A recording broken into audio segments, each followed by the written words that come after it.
All right, welcome back to the expert interview series here at the Business Acquisition Summit. Today, we are excited to welcome Scott Snider to the podcast. Scott is the president of the Exit Planning Institute and operating partner of Snider Premier Growth, a lifelong entrepreneur who launched his first business at 17 and completed his first exit at 24. Scott has helped grow companies by 10x and is passionate about helping business owners create significant value while aligning their personal and financial goals. Along with his father, Chris, he acquired and transformed the Exit Planning Institute while developing the value acceleration methodology and authoring the award-winning book, Walking to Destiny. As someone who has exited himself, Scott now focuses on educating professional advisors who guide business owners through their growth and exit journeys.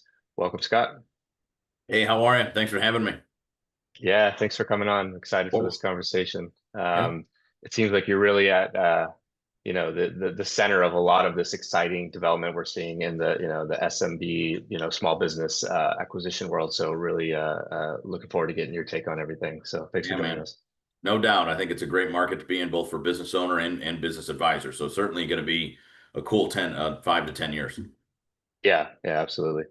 Well, yeah, let's dive into your story. I was curious about you getting started so young in business. Could you start off by telling me a little bit about what that first experience was like of launching Yeah. at 17? Yeah, sure. It was I guess, kind of by accident, right? I mean, I knew I wanted to certainly work for myself and kind of make my own schedule. I was a kid, right? You're in high school, and I was playing a lot of soccer, traveling around the Midwest, and couldn't really get like a stable job. I had one right before I started my landscaping company. I was a janitor at an all boys high school, and so I had the bottom basement West Wing bathrooms. Man, it was a really dirty job. Nonetheless, yeah, at 17, we said, hey, look, actually, I think it was really at 16, we threw a lawnmower in the back of a Ford Taurus sedan and just started cutting lawns. And what we realized by the next summer is that we had something unique, I thought. And so we, officially started our business at the age of, I guess, 17 the next year, and off we went, right? And it was unique. I think the thing that always stands out for me is that we're landscapers by trade, right? And if you look at the landscape industry, there's kind of no barriers to entry, right? It's a lot of it is price driven. And so we said how we're going to make ourselves unique. And we decided as we grew and got out of residential and then into commercial that we wanted to do high image oriented properties that use their image to sell their products. So think luxury condominiums for professional athletes or doctors. Think assisted living facilities and nursing facilities. And we would go above and beyond. Like we would at the assisted living centers we would go in and build planter boxes raised up so people in wheelchairs could roll up and actually do the cut garden or pick vegetables and actually interact, and it became kind of a community center. So super cool ride. And then we I got a unsolicited offer from a competitor in 2010 and ended up at the time thinking it was the right choice. So I went ahead and sold our landscaping company. That's so interesting. I know there's probably, you know, at least a million kids across the country who have had their own landscaping company, or they pick up a lawnmower and they go do it for the neighbor. What do you think it was about yourself? I mean, it sounds like you kind of had Yeah, that entrepreneurial brain. What do you think it was yeah. that you were able to turn that into something, really big and professionalized? Sure. Yeah, sure. I mean, it's like grit, drive, and mentorship, I would say. As we got into like 17 and 18 and came out of high school and into my first year of college, I ended up staying close to home so I could continue to run the landscaping company. My buddy at the time, who was my partner, moved down to Athens, Ohio, and went to Ohio University to major in nursing. So I was like, oh man, I thought the plan was I was going to go for business and you were going to go for technical, and he was going to go more inside of the like the technical world of landscaping. So that didn't last long for me though. I lasted 1 year in college before I came home and transferred down to Ohio State's Agricultural Technical Institute, which is a satellite campus of Ohio State University, to major in the technical side. I thought as I got even more mature in the business, what we found was honestly, landscapers like didn't know much, right? They were cutting grass, but when the client would say, "Well, what's this disease on my grass?" They'd be like, "I kind of don't know. Let's call a specialist." And so I thought again in a sea of landscapers, to your point, like a million people are doing landscaping and a million young dudes are out there doing landscaping. How do I stand out? And I thought getting a degree from a university that said I specialized in turf grass management or landscape construction and design would be valuable. And frankly, I would learn too, because I was one that just quite literally threw the lawnmower in the back of the trunk and called myself a landscaper. I had no classical or formal training around it. And so that is, I tell you that story because that's when I kind of got my tick, right? I was kind of like, man, I got my jive going that really moved me down the path of we have something special going here. It was a big leap for my family at the time, leaving like a traditional Jesuit college in Northeast Ohio to say, look, I actually don't want to major in business. I want to major in turfgrass management. My dad's like, what? You know? And coming from, to be all, totally honest, like coming from a family that was kind of split, right? My mom's side of the family is a little bit more blue collar, dad's side certainly white collar. So wrapping your head around, not getting a formal 4-year degree. Again, this is back in like 2005 and six Yeah. was kind of a big deal. But it's when I got exposed to the actual industry of landscaping and other people that own companies with their business partners, their mothers or fathers. That's when I was like, man, we got something going here. And I had a lot of great mentors. Honestly, Dad is and was one of my biggest mentors. And I had a gentleman named Tom Emmett who owned an equipment company that we bought from, and he always stands out in my mind because every time I would go in there to buy a new piece of equipment or just get some stuff serviced, he would bring me into his office outside of the shop. He'd be smoking a pipe and say, "Hey, man, why don't you just?" He just took to me, right? Just a young guy, and he would give me books. I have quite literally one of his books still on my shelf over there, and that was years ago. So you just kept driving. Then and you're like, "This is what I love." I love solving problems. I love creative solutions. I love building something of my own. I love customer relationships. I love the people that we work with, and I found my home, right? And that again obviously led to an eventual exit and to the purchase of another company. But nonetheless, you kind of just started ticking, and then you kind of look up honestly, and you're like, oh my gosh, we've been doing this for almost 10 years. Yeah. Well, yeah, tell me a little bit about that exit process then, because it sounds Sure. like you were super invested in this business and super bought into making it as successful as possible. So I know there's a lot of trepidation that people have Yeah. about selling or about starting a new chapter. So what was it about that chapter? Or yeah, tell me about it and what was Yeah. it that sort of like gave you the confidence to move on? Yeah, so I mean, it's probably like a lot of the acquisitions that or sales that owners see, and so I was a small micro market company. I had something unique that that the buyer could add on and into their platform if you will. And it was an unsolicited offer. Like literally, he used to do a lot of tree care for us, so I knew them well, right? They used to sub out a lot of our arbor care.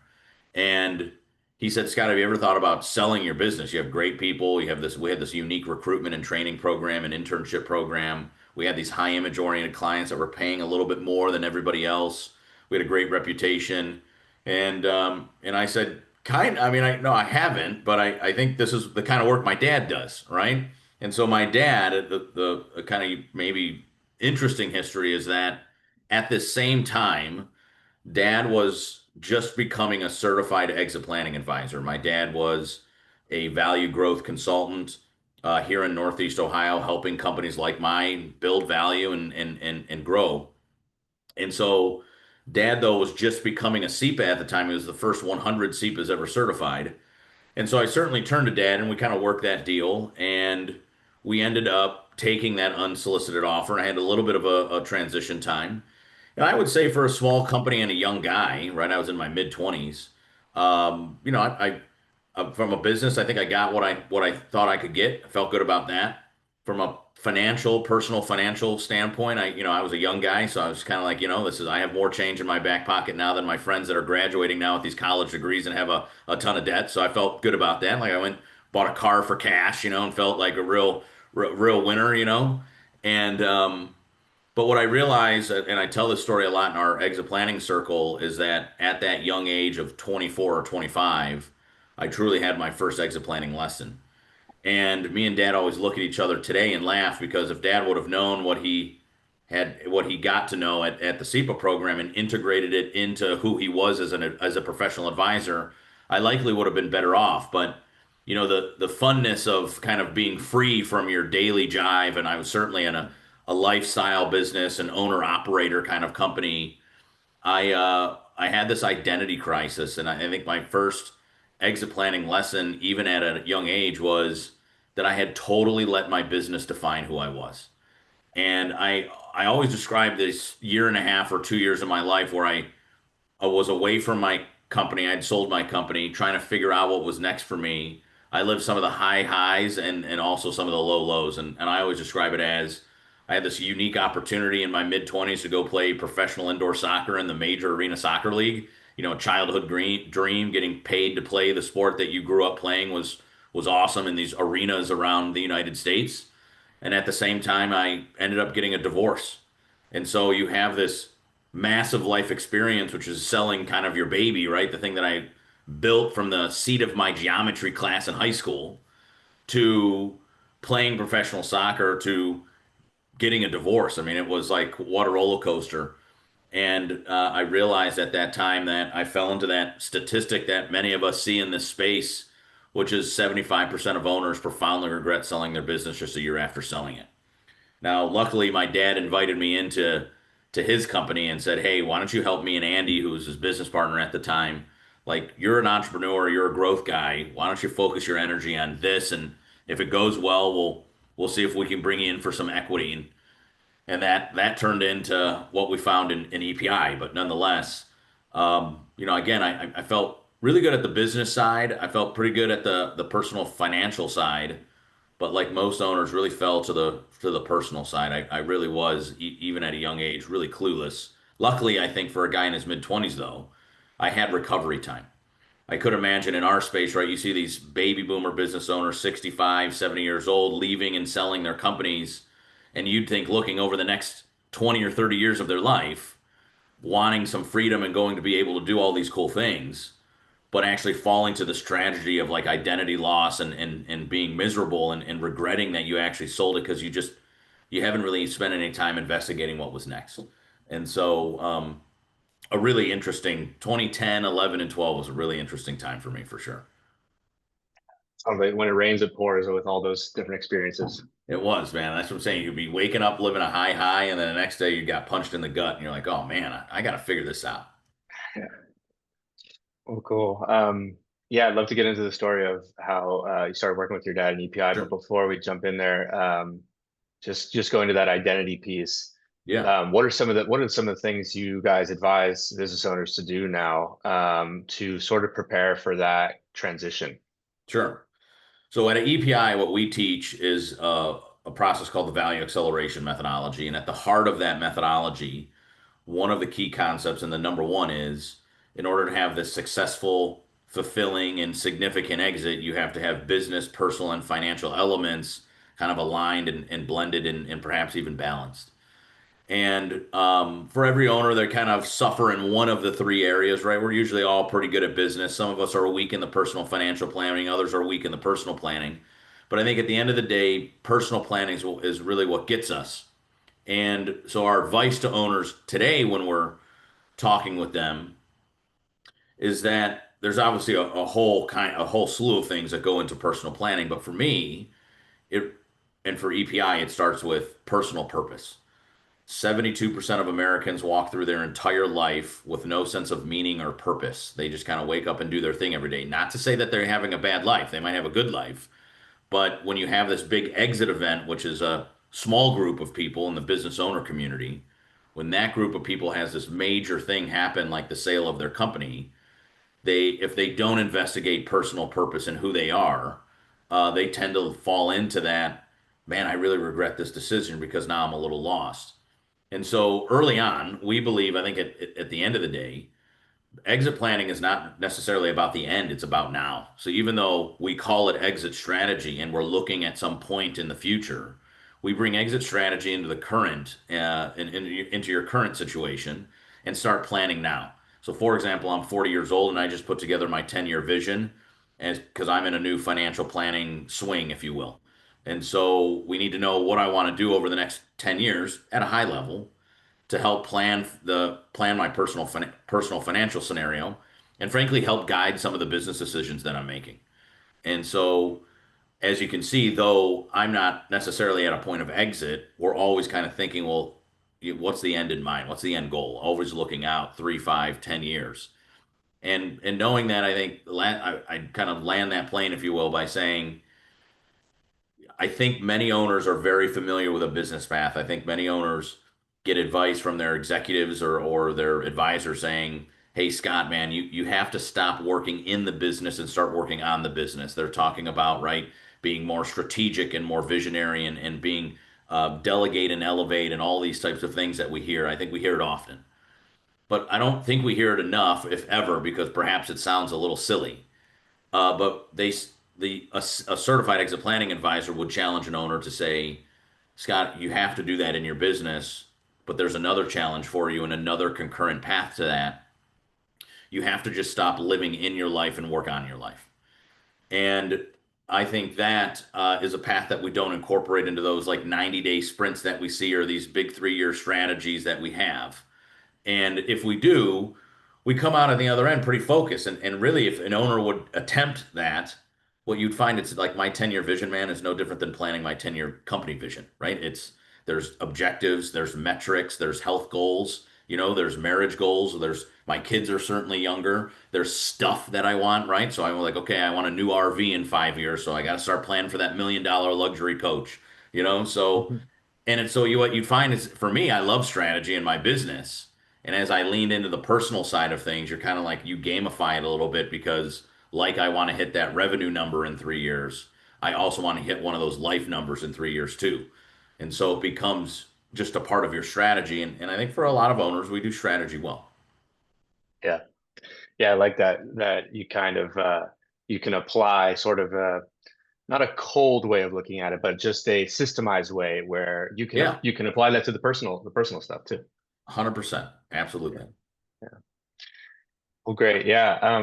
Yeah. Tell me about that switch then, because it sounds like your Yeah. dad was getting certified, but then you guys ended up owning the company, right? So, Yeah.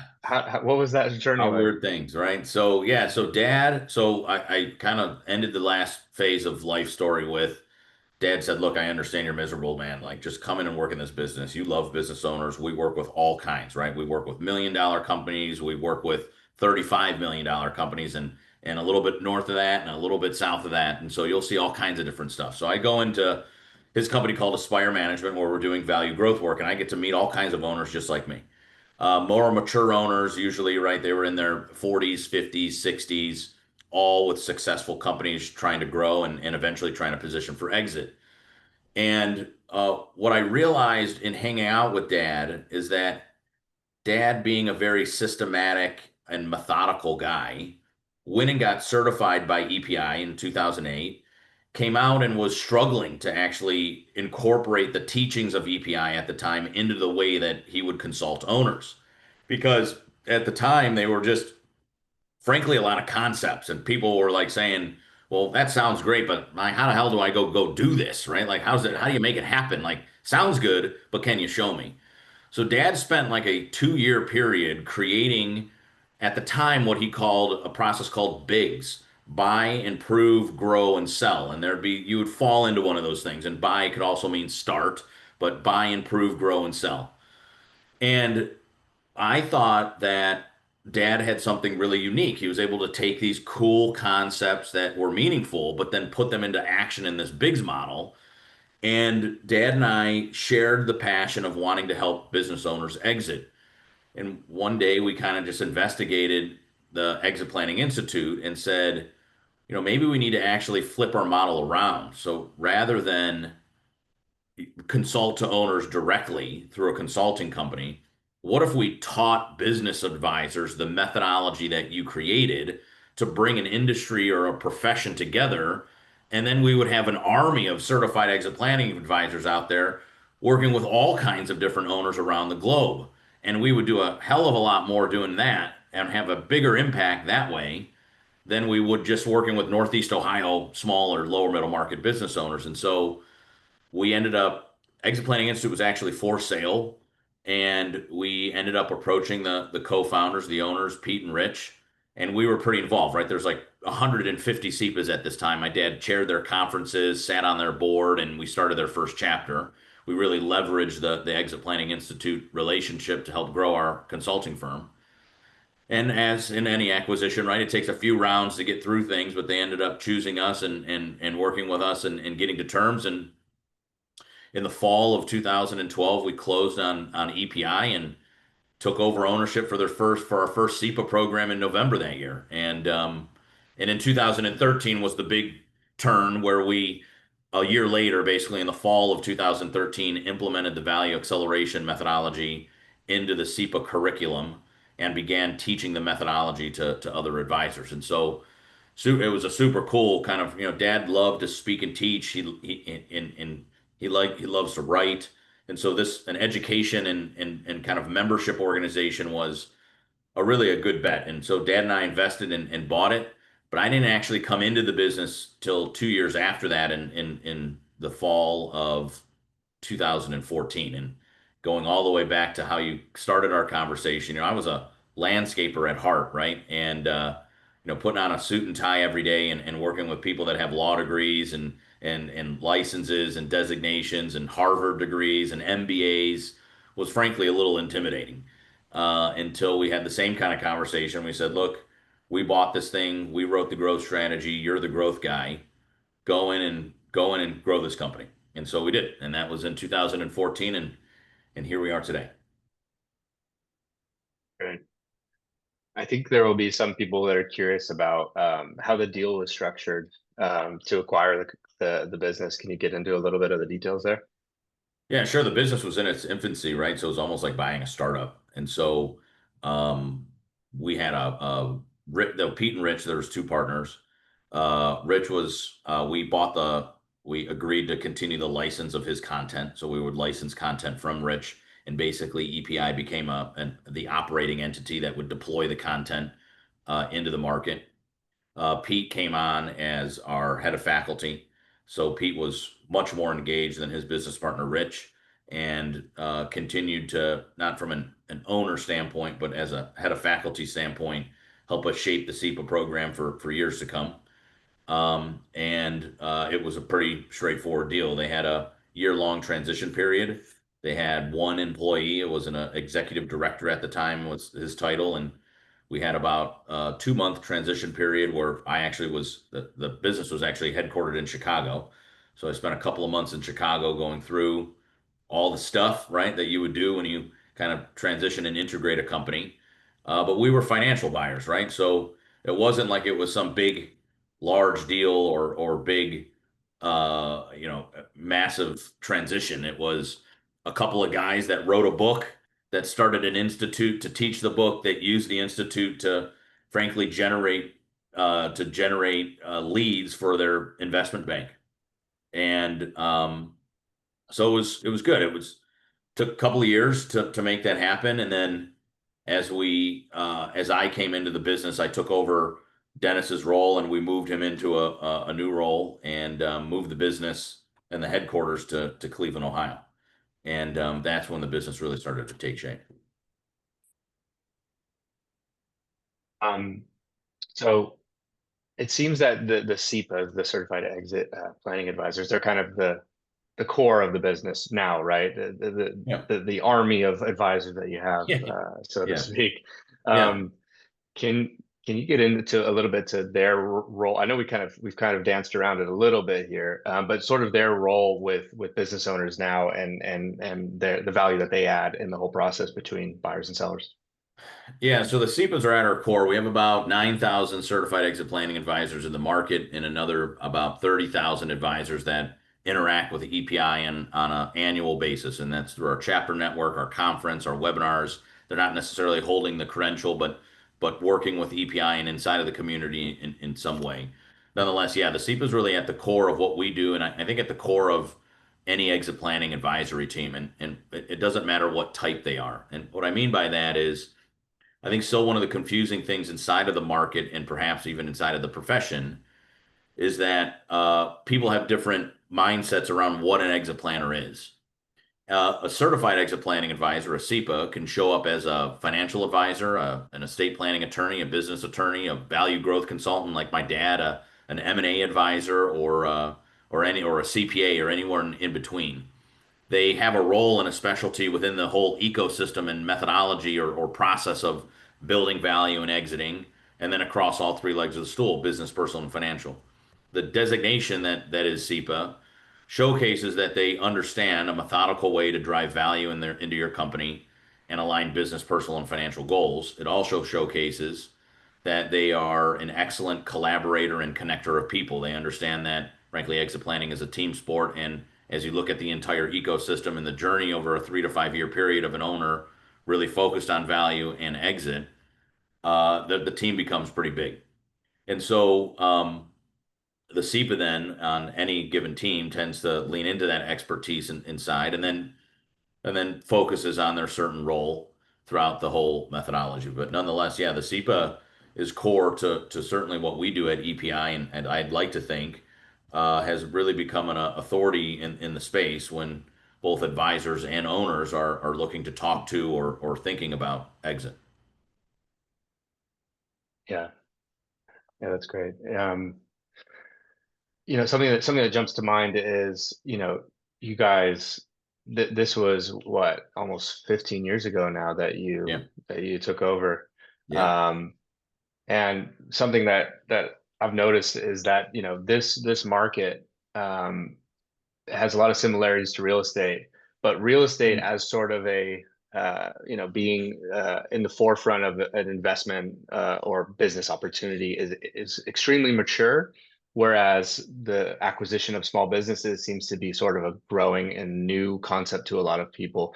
So how have you seen over that 15-ish years, how have you seen sort of the general public or business owners or people kind of understand that this exists as yeah. an opportunity either as an acquirer or the concept of exiting that maybe business owners hadn't thought about before. How have you seen that sort of mature and grow? Yeah, I think that it's been an interesting decade or so. As I always turn when we get asked this question, I always turn to our state of owner readiness survey, and we've done surveys since 2000, and really not even surveys, really research projects, I would say, around business owners and their readiness and preparedness levels. So if you rewind to your point, nearly let's go to 2013, so 12 years ago, nearly almost no one knew really what exit strategy was. To your point of like, okay, I have this huge asset now, but oh, now I got to leave it. What do I do with it? Do I just shut it down? But I can't shut it down because I'm taking a ton of money out of it to power my lifestyle. But I'm an owner, so I don't really have like a 401k program. My 401k is really my business. And they're kind of like investigating, right? And I think a lot of it has been driven, certainly over the last 10 to 15 years, by our baby boomer business owners who are certainly a wildly entrepreneurial and frankly inspirational generation that has really showcased business ownership in America.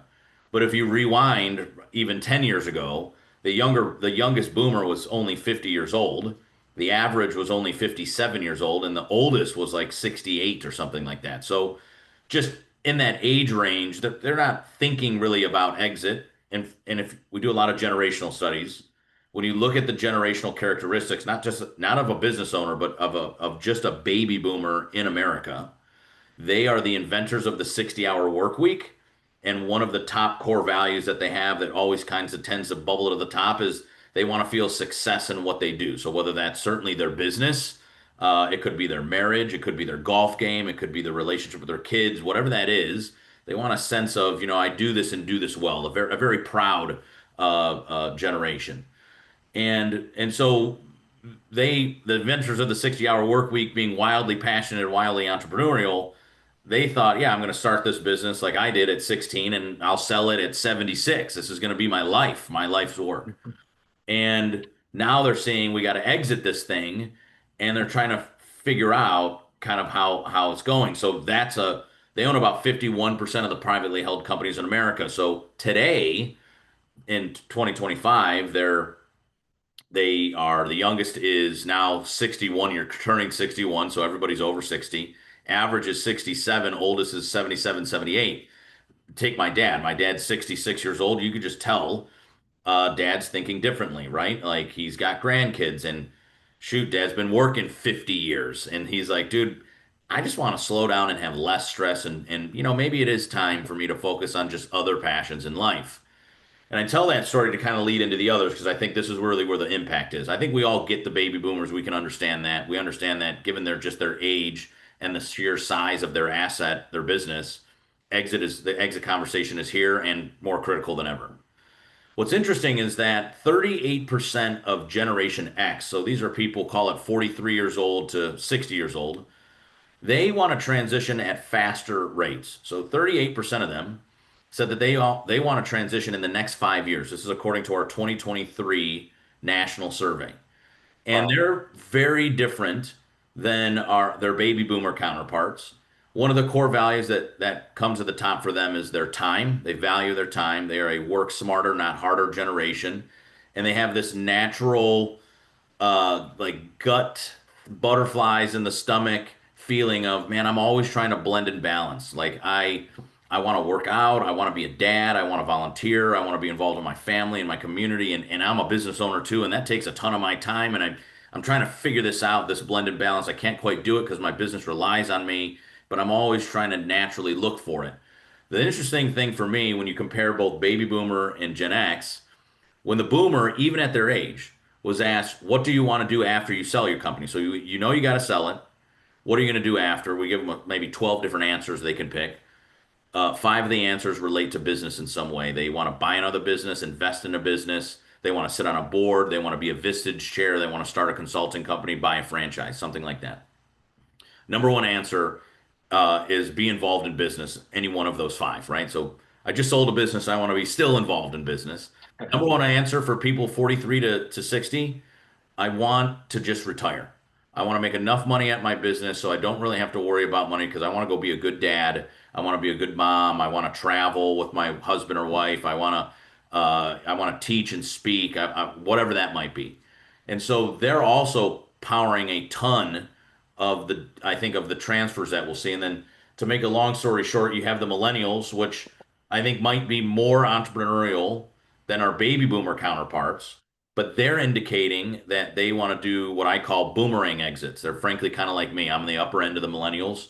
By the time I'm 66 years old, I'll probably be on my third or fourth exit. They definitely understand exit strategy. They have this built to sell mentality, and they want to, they want to buy or build, and they want to grow, and they want to eventually transition, and they might do it three or four, five times across their life. So I think from an advisory standpoint, super interesting because you could go on a really cool ride with a millennial business owner if that's what they're trying to do, right? These boomerang exits where they're coming back around and coming back around in multiple different industries and multiple different businesses. So to the question of, how has it kind of shaped the industry or the profession or even our economy and social background, I think it's, now and over the next 5 years, we'll have an interesting wave of exits, which I think actually creates a different type of buyer or new buyers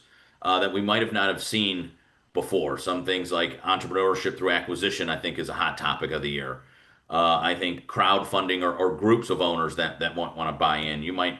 These boomerang exits, you have more financial buyers because somebody like me is going to come in and say, look, I'm not a private equity group. I have like three business partners, then we want to buy a business.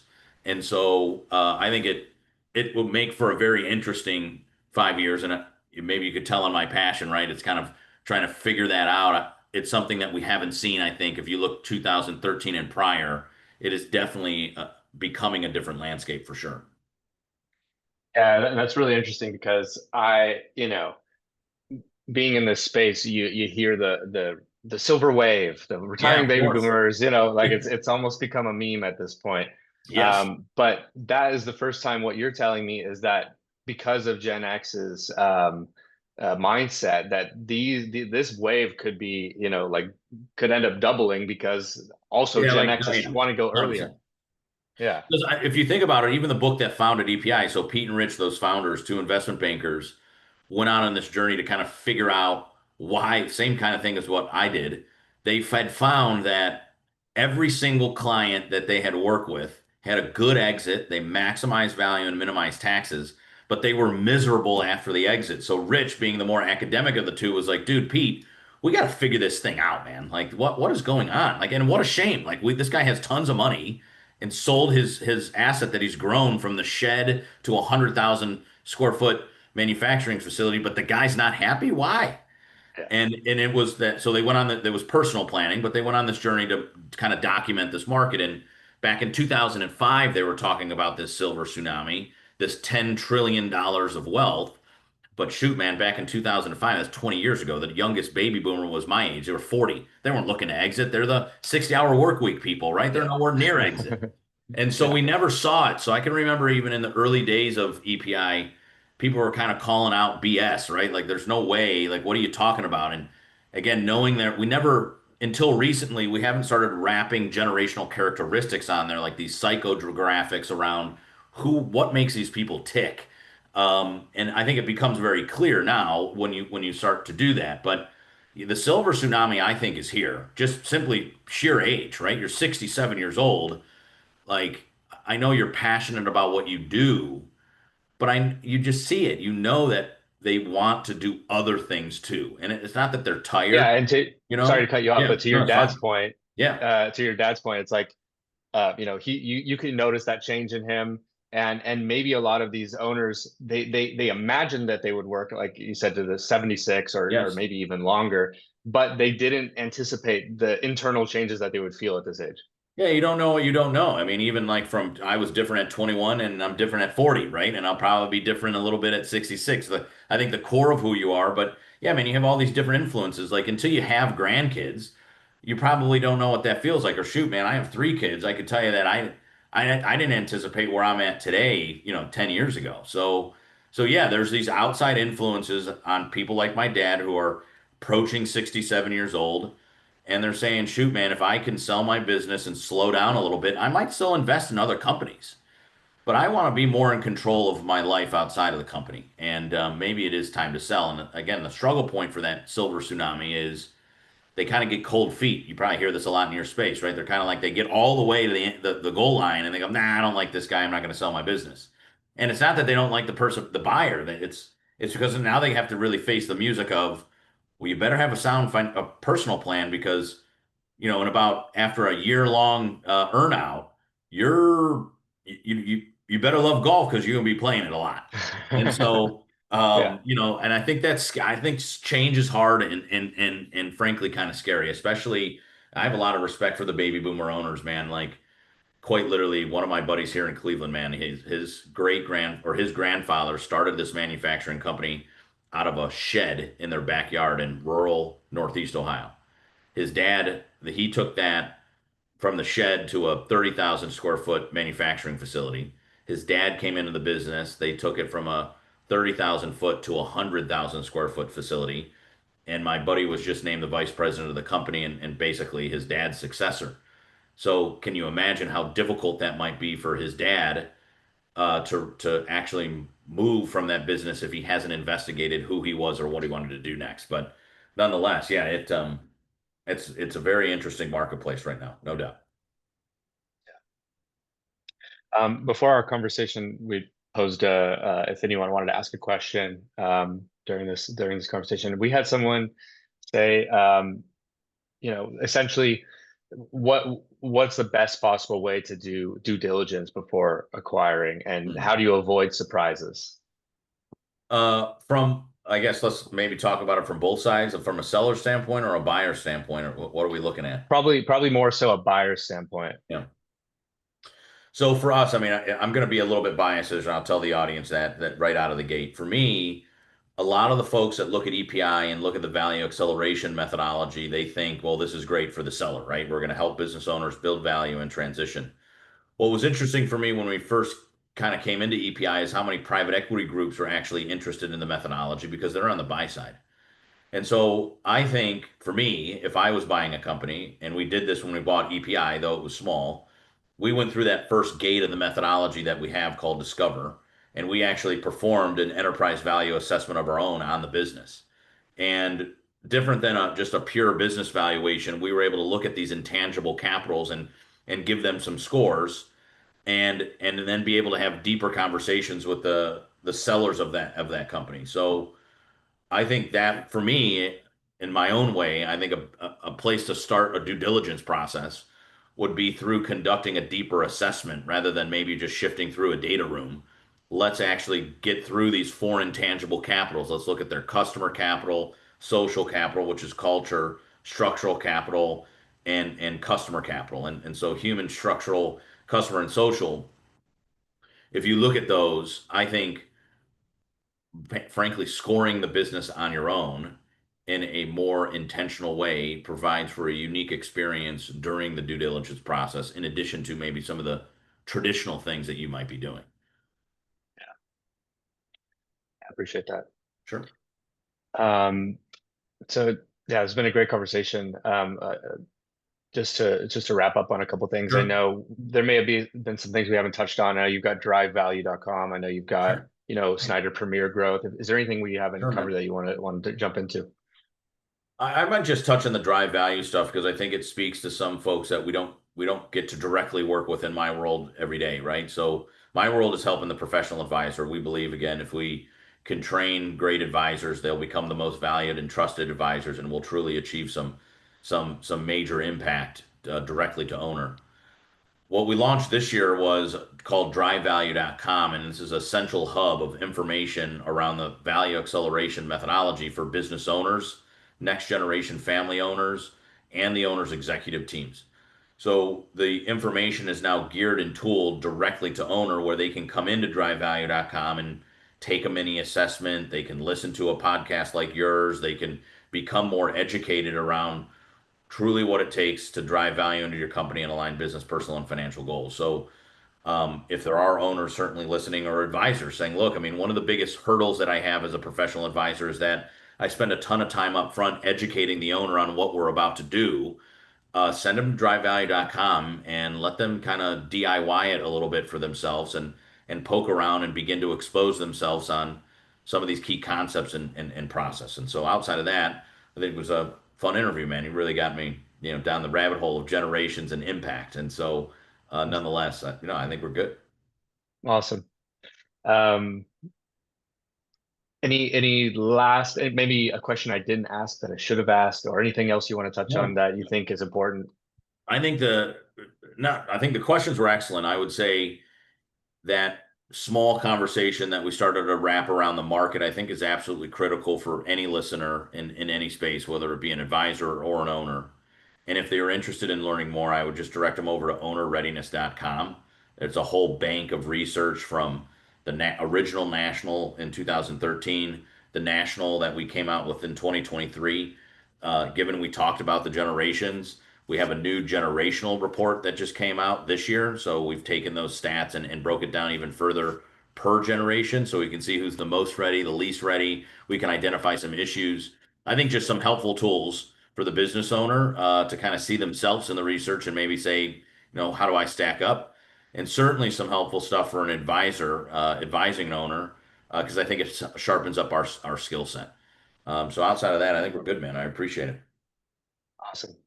Well, Scott, really appreciate the time. I know our audience is going to get a ton out of this, so thanks for Thank you. joining us, and yeah, hope it's not the last time. Cool, man. Thanks.